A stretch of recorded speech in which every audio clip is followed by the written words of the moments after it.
What is the key to happiness? Is it more money, a bigger house, fancy cars, another degree to put on your wall? Well, it turns out it's actually none of those. And there's proof now, because Harvard did an 80-year study on happiness that started in 1938, where they interviewed 724 teenage boys from all walks of life, from students at Harvard to boys that lived in houses with no running water. And overall, there was one key factor to a person's happiness, no matter where they came from or how successful they did or did not become. And over the course of 80 years, Harvard found out that the number one thing that mattered the most to an overall happiness that a person had was this: the quality of their relationships. Now, this is not how many friends they had on Facebook or how many people they had stored inside of their cell phones, but the quality and the depth of their closest relationships. And they started this study when these men were in their late teens and kept it going all the way until their deaths, interviewing them every 2 years, and they sat down in their living rooms. They got their medical records. They talked to their doctors. They did brain scans. They interviewed their wives, their children, and over 2,000 of their grandchildren over the course of the years.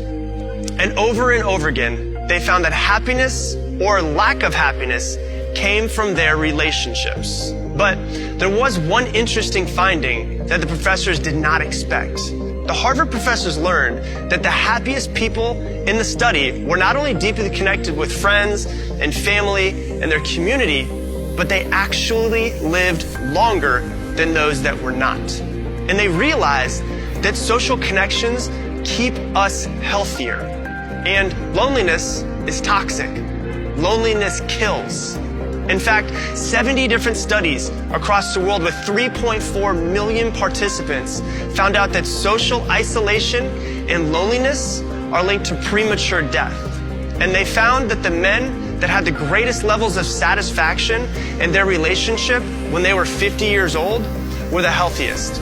And the ones that had the lowest levels of satisfaction in their relationships at 50, they didn't even make it to their 80s. So, what can we learn from these men over this 80-year study?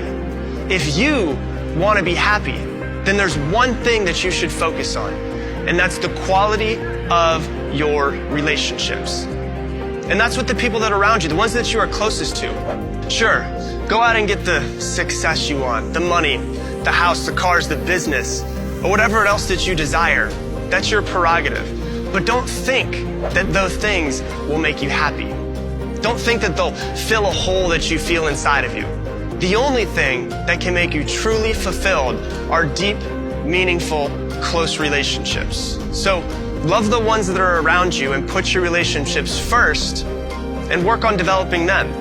And the success, the money, the fulfillment, the health, and the happiness will naturally make their way into your life.